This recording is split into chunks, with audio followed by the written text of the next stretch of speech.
बिस्मिल्लाहिर्रहमानिर्रहीम। आज का जो हमारा टॉपिक है ये है प्रॉब्लम नंबर 16 और ये है आईकॉम पार्ट 2। चैप्टर नंबर 1 है ये और single entry system last problem है। आइए हम इसको स्टार्ट करते हैं। इसके अंदर देखते हैं कि क्या बात कर रहा है।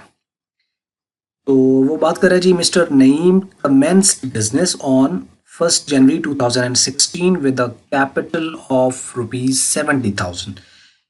मिस्टर नईम ने कमेंस्ड बिजनेस यानी उसने स्टार्ट किया है बिजनेस, यानी इसका मतलब है ये उसका first year of the business है, यानी 1 जनवरी 2016 को उसने बिजनेस शुरू किया है। तो जब वो शुरू करेगा तो इसका मतलब वो उसका कैपिटल ही होना है और तो कोई उसके ऊपर चीज़ें हैं नहीं। तो इस पर देखते हैं कि वो किस तरीके से चीज़ों को लेकर चलता है। तो 1 जनवरी 2016 पे उसका कैपिटल उसने हमें ओपनिंग कैपिटल दे दिया है। ओपनिंग कैपिटल तो हमारे पास आ गया, तो बहुत बेहतरीन चीज़ होगी। अगर ये ना होता तो हमें इसको फिर निकालना पड़ता है, फिर वो ओपनिंग का कुछ ना कुछ डेटा वगैरह देता। लेकिन यहाँ पर हमारे पास ये गिवन है तो ये हमारा क्लोजिंग बैलेंस शीट में चला जाएगा और इसमें हम एडजस्टमेंट करेंगे और हमारा क्लोजिंग कैपिटल आ जाएगा। ये तो वो जो मेथड है।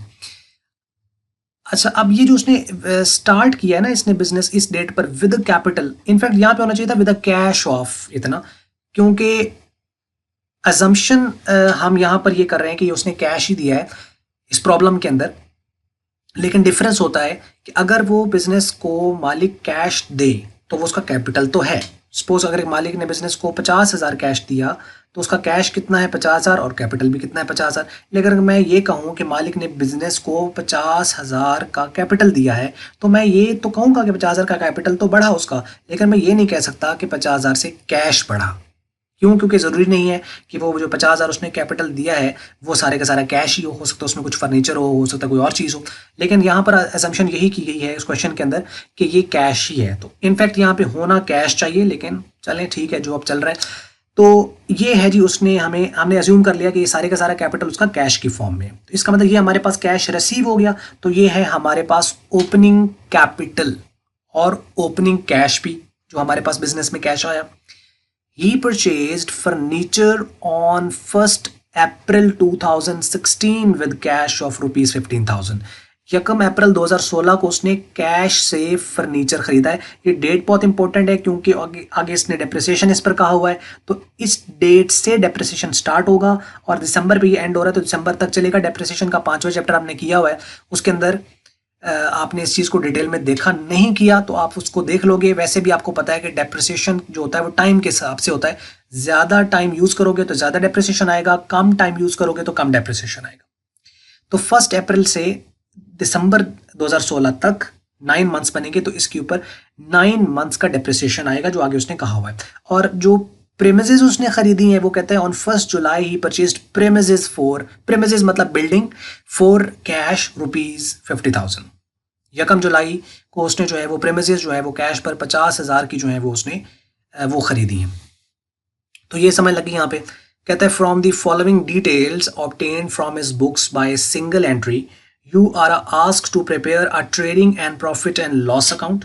तो वो कहता है कि from the following details obtained from his books by single, यानी सिंगल एंट्री सिस्टम जो है उसके मुताबिक वो अपनी बुक्स को मेंटेन कर रहा है। कहता है you are asked to prepare trading and profit and loss account. आप trading and profit and loss account बनाइए for the year ending 31 December 2016, इस डेट के ऊपर।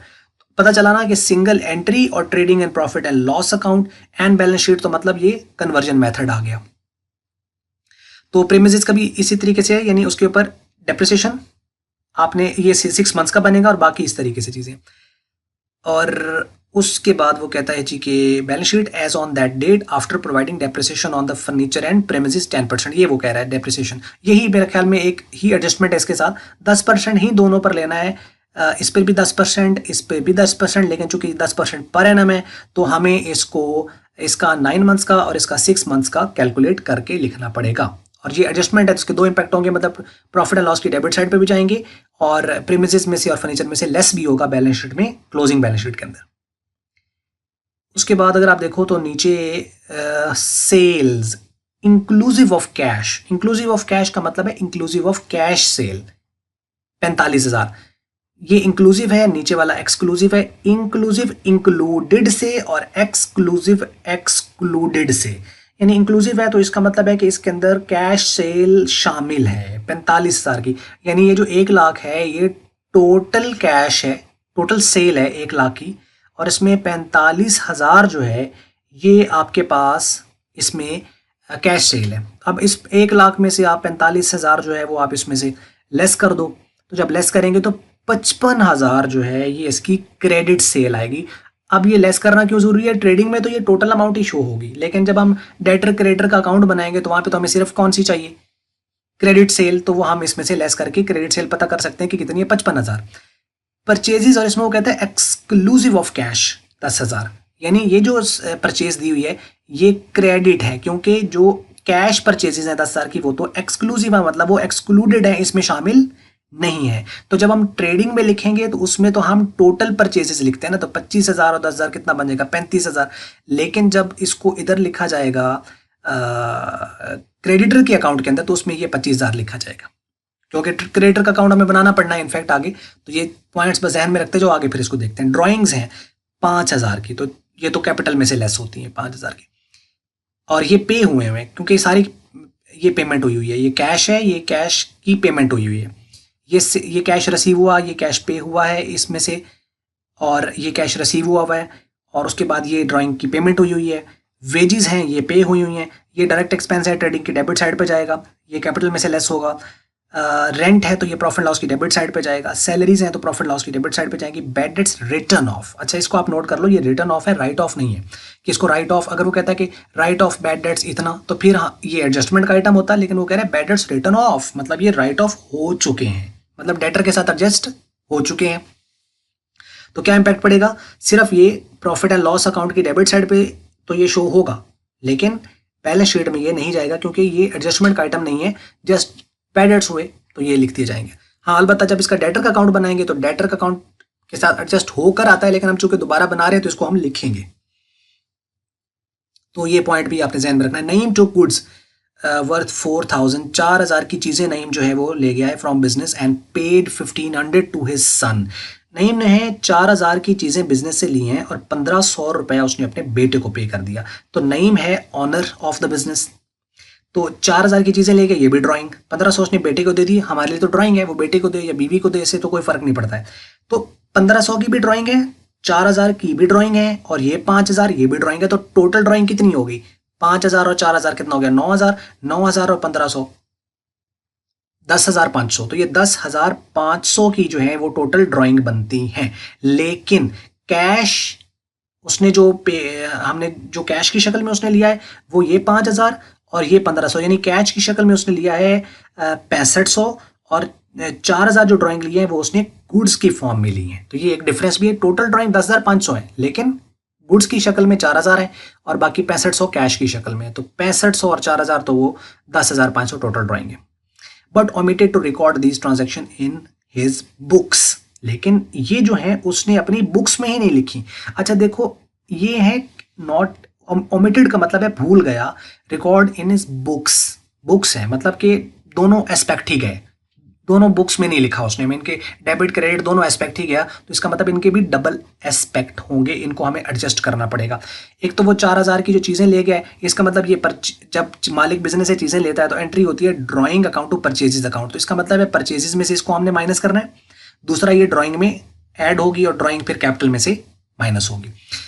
ये उसने मालिक ने जो है वो दिया है अपने बेटे को, तो ऑब्वियसली ये ड्राइंग है उसकी, तो जो ड्राइंग है तो ये एक तो ड्राइंग में इसने भी जाना है, दूसरा उसका कैश कम हुआ होगा, तो कैश कम हुआ है तो इसका मतलब इसके हम कैश में से एडजस्ट करेंगे, कैश में से इसको जाके एडजस्ट करना। लेकिन वो हमें इस क्वेश्चन के अंदर जो रिक्वायरमेंट एंड पे कैश दिया नहीं हुआ तो हमें इसकी कैश बुक बनानी पड़नी है, तो इसका मतलब ये कैश में लिखा जाएगा ये वाला, बाकी भी जो पेमेंट हुई है वो भी लिखी जाएंगी। ऑन 31 दिसंबर 2016 इज डेटर्स वर, अब ये देखो क्लोजिंग का डेटा है, डेटर्स हैं 29,000 के, यानी क्लोजिंग डेटर्स। ये जो क्लोजिंग डेटर्स होते हैं ये हमारे जाते हैं या तो क्लोजिंग बैलेंस शीट में या डेटर के अकाउंट में। इसी तरीके से क्लोजिंग क्रेडिटर्स हैं तो ये क्रेडिटर के अकाउंट में जाते हैं या क्लोजिंग बैलेंस शीट में जाते हैं। स्टॉक है तो ये क्लोजिंग है, ये एसेट है, क्लोजिंग बैलेंस शीट में जाएगा। ये हो गया क्वेश्चन, समय लग गया होगा और बस यही था। अब हम इसके देख लेते हैं सोल्यूशन को। ये देखिए, सबसे पहले हम इसमें चाहो तो डेटर अकाउंट, क्रेडिटर अकाउंट जैसे हम शुरू में बना रहे थे शुरू में बना लो। मैंने इसका लास्ट भी शो किया हुआ है क्योंकि trading and profit and loss account उसके बगैर बन रहा है, क्योंकि हमारे पास सेल्स वगैरह जो हमें निकालनी पड़ती थी पहले, क्रेडिट सेल क्रेडिट परचेज, अब वो निकली हुई यहाँ पे, तो इसलिए यहाँ पर अब कोई इशू नहीं है, हम उसको कर सकते हैं। तो अब हम क्या करेंगे यहाँ पे कि सेल्स है और ये 45,000 और 55,000 ऐड कर देंगे तो ये आ जाएगा 1 लाख। ये 1 लाख की सेल आ जाएगी। ठीक है, ये डायरेक्टली भी आप लिख सकते हो क्योंकि 1 लाख ही सीधा दिया हुआ है, मैंने इसलिए कर दिया सेपरेट ताकि पता चले कि ये कैश है और ये क्रेडिट है, क्योंकि कैश पर 45,000 की आप सीधी यही लिख दो, ये करने की भी जरूरत नहीं है। तो कैश उसकी जो टोटल सेल है वो ट्रेडिंग में चूंकि टोटल सेल आती है तो 1 लाख आ जाएगी। और जो परचेजेज हैं, परचेजेज 35,000 की यहाँ इसलिए लिखी हैं क्योंकि इसमें से अभी एक एडजस्टमेंट होनी है, वो माइनस करके यहाँ पे शिफ्ट होगा। दूसरा, ये 35,000 कैसे आया, क्योंकि उसने कहा हुआ है 25,000 की उसकी परचेजेज हैं और उसमें 10,000 जो है वो कैश परचेजेज हैं जो एक्सक्लूसिव है, मतलब ये 10,000 इसमें शामिल नहीं है। तो 25,000 में 10,000 हम शामिल करेंगे तो 35,000 आ जाएगा, तो मतलब यहाँ पे आ जाएगा 35,000, 35,000।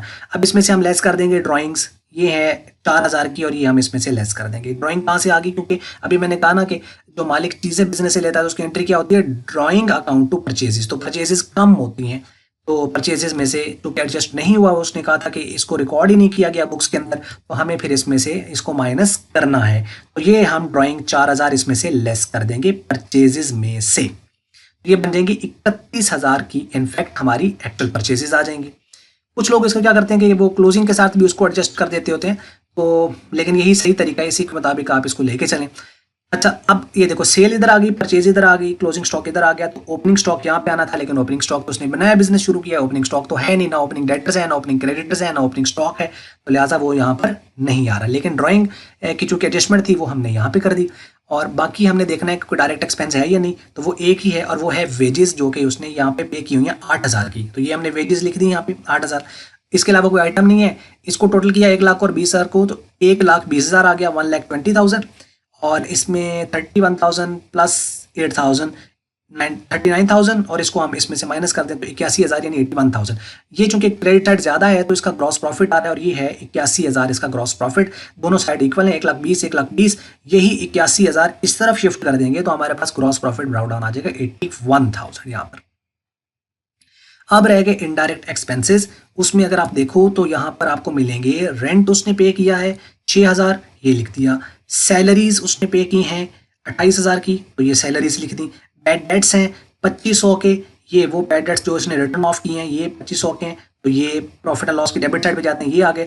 डेप्रिसिएशन उसने ऊपर एडजस्टमेंट में बताया हुआ है कि 10% डेप्रिशिएट करना है फर्नीचर एंड प्रीमिसेस को 10%, लेकिन ये कब कब खरीदे गए हैं, 1 अप्रैल को कैश पर खरीदा है 15,000 का फर्नीचर, और प्रीमिसेस उसने खरीदी हैं 1 जुलाई को।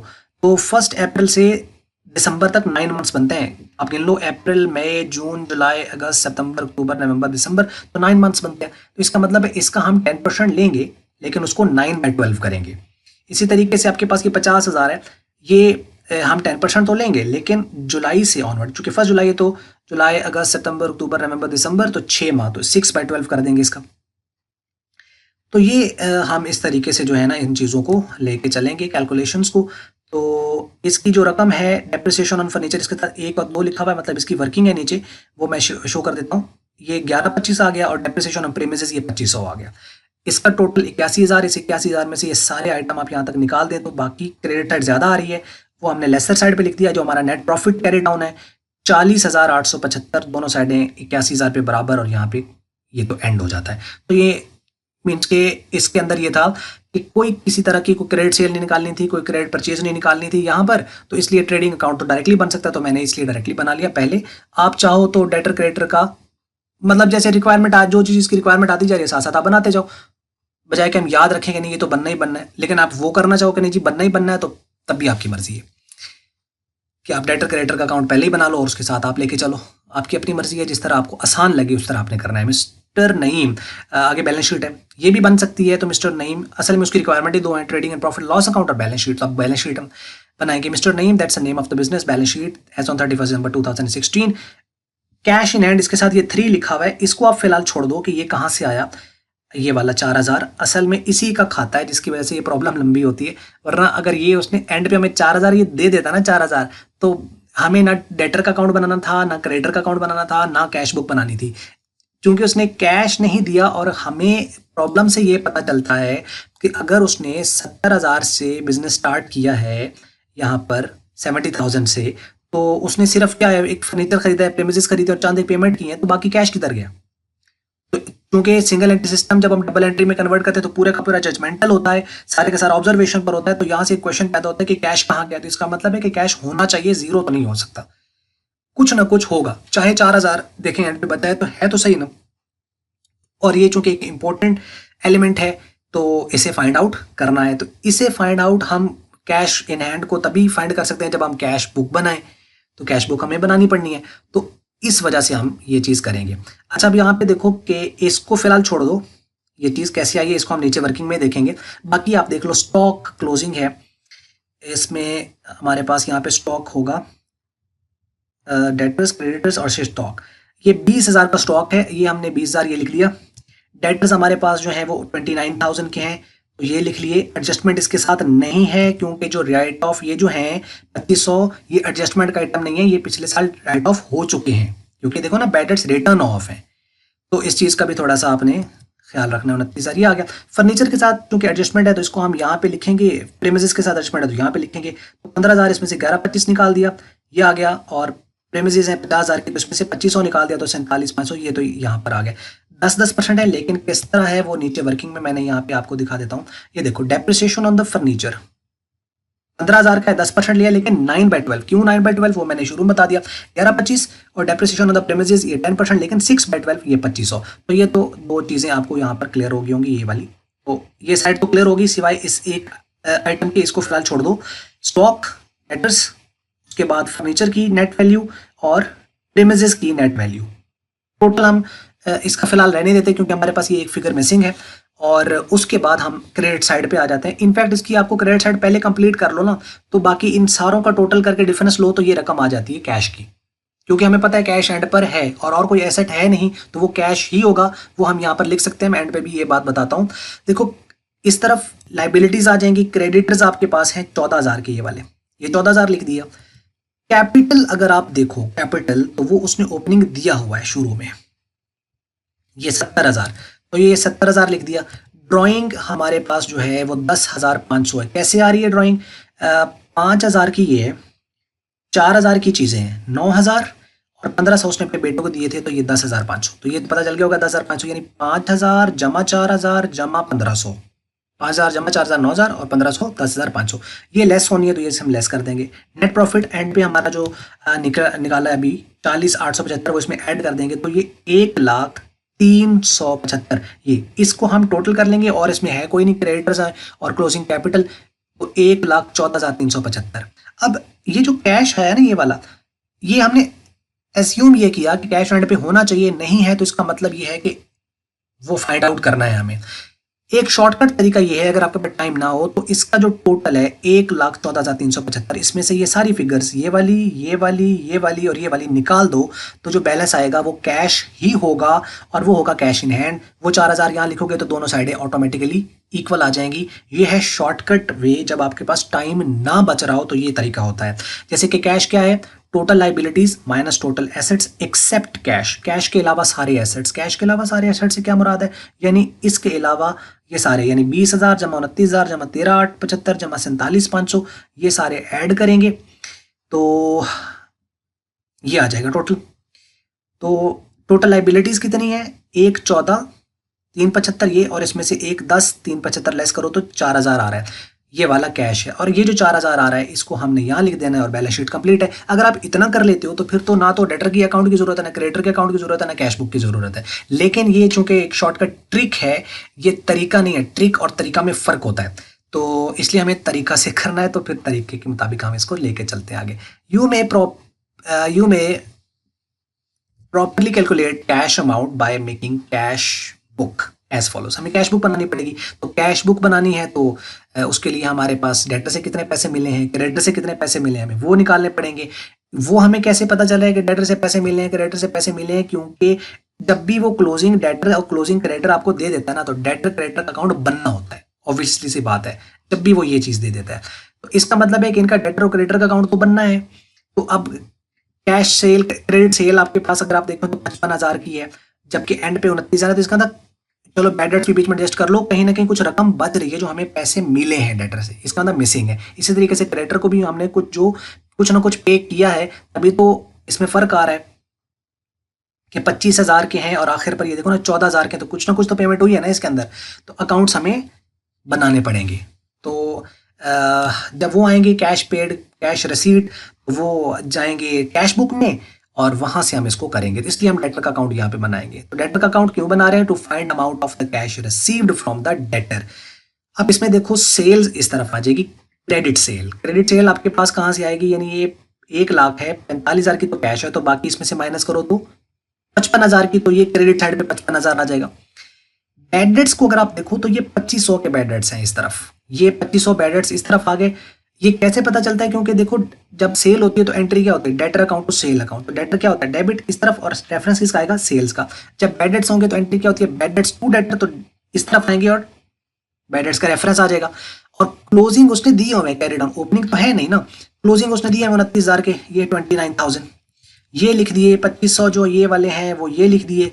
तो हमने 55,000 इसमें से ये 2500 और 29,000 निकाल दिया, 23,500 ये वो है जो हमने कैश उसको डेटर से हमें जो कैश मिला है। ये कैश रिसीव हुआ, तो ये जब हम कैश बुक बनाएंगे तो उसकी रिसीविंग साइड पे चला जाएगा। एक तो हमें ओपनिंग कैपिटल मिला हुआ है वो भी कैश की फॉर्म में, दूसरा ये हमारे पास कैश आ गया तो ये हमारे कैश की कलेक्शंस भी आती जाएगी और दूसरी तरफ पेमेंट आती जाएगी, तो वहां से हमारा कैश इन हैंड निकल आएगा। दूसरी तरफ अगर आप देखो तो सन्ड्री क्रेडिटर का अकाउंट, इसमें परचेजेस हैं 25,000 रुपए की, जो कि उसने ये कहा हुआ है कि इसमें ये 10,000 तो एक्सक्लूडेड है, इसका अंदर यही सारी की सारी क्रेडिट परचेजेस है, 25,000 ये आ गई। और कैश बाकी क्लोजिंग बैलेंस इसका अगर आप देखो तो क्लोजिंग बैलेंस है यहाँ पर क्रेडिटर का 14,000 ये लिख दिया, और कोई आइटम है नहीं इसमें से, आप माइनस कर दो, इसके अंदर 11,000 हमने पेमेंट ली है क्रेडिटर को, ये कैश है, ये बैलेंसिंग फिगर है, ये वाली पेमेंट हुई है, इसको पेमेंट साइड पे ले जाएंगे। अब बनेगी कैश बुक ताकि कैश इन हैंड आ जाए। ये देखो कैश हमने क्रेडिटर को जो पे किया है वो 11,000 है, अभी हमने ऊपर निकाला। जो हमें कैश रिसीव हुआ है एज कैपिटल, जो उसने ओपनिंग कैपिटल दिया हुआ था वो 70,000, और डेटर से जो रिसीव हुआ अभी हमने ऊपर निकाला है 23,500, ये बाकी कैश सेल हुई है। कैश सेल उसमें भी पैसा आया होगा 45,000 की, वो लिख दी। इसका अंदर ये भी पैसा बिजनेस के पास आया, ये भी पैसा बिजनेस के पास आया, कैश सेल से भी बिजनेस के पास पैसा आया, इधर ये पेमेंट हुई है। और बाकी जो चीज़ें खरीदी हैं कैश पर परचेजेस की थी 10,000 की, वो ये 10,000 ये आ गया। और फर्नीचर खरीदा था 15,000 का, अब ये भी उसने कहा था कैश पर खरीदा है, जो उसने शुरू में कहा था कि 1 अप्रैल को फर्नीचर खरीदा है फॉर कैश, और ये उसने प्रेमिसेस खरीदी है फॉर कैश, तो ये 15,000 और 50,000 ये भी इधर ही आ जाएंगे क्योंकि ये भी उसने खरीदे हैं। कैश परचेजेस, फर्नीचर आ गया, प्रेमिसेस आ गया। ड्राइंग, अच्छा देखो यहाँ पे ड्राइंग हम 5,000 जमा 1,500 लिख के 6500 लिख रहे हैं, हालांकि टोटल ड्राइंग तो 10,500 की है, क्योंकि हमें कैश बुक बना रहे हैं कि कैश कितना कम हुआ है। तो कैश देखो यहाँ पे 5,000 उसने ड्राइंग एक ली और 1,500 उसने अपने बेटे को दिए। जो ये 4,000 है ना, ये तो उसने गुड्स है ना उसके पास, तो ये तो नहीं आएंगे इसके अंदर। तो ये यहाँ पर 5,000 जमा 1,500 तो ये 6,500। वेजेस अगर हम देखें तो वेजेस उसने पे की है ऑब्वियसली 8,000 की, तो ये भी इस तरफ आ जाएंगी। रेंट उसने पे किया है 6,000 का, तो ये आ जाएगा। सैलरीज उसने पे की हैं 28,000 की, तो ये आ जाएंगी। लेकिन बैड डेट्स किसी को पे नहीं किए जाते, सिर्फ एडजस्ट होते हैं, लिहाजा ये कहीं नहीं आएंगे। तो ये सारे का टोटल कर लो, इसका बल्कि टोटल करेंगे तो 1,38,500 ये आ गया। और इसमें से ये तो बैलेंस निकल रहा है ना, बाकी सारा आप टोटल कर लो, यानी 11,000 जमा 10,000 जमा 15,000 जमा 50,000 जमा 6500 जमा 8,000 जमा 6,000 जमा 28,000, टोटल जो ये बनेगा इसे 1,38,500 में से माइनस करो तो ये बैलेंस आ जाएगा 4,000 बैलेंस कैरी डाउन। यही वो कैश इन हैंड है जो कि हम लोगों ने ऊपर वहां पे लिखा हुआ है क्लोजिंग बैलेंस शीट में एसेट साइड पे, ये 4,000। ठीक है, ये तीसरी वाली। तो ट्रिक भी बता दी, तरीका भी बता दिया। तो आपके पास टाइम ना हो तो ट्रिक, टाइम हो तो तरीका। तो ये है जी, इसके मुताबिक आपने कर लेना है। उम्मीद ये है कि समझ लगी होगी।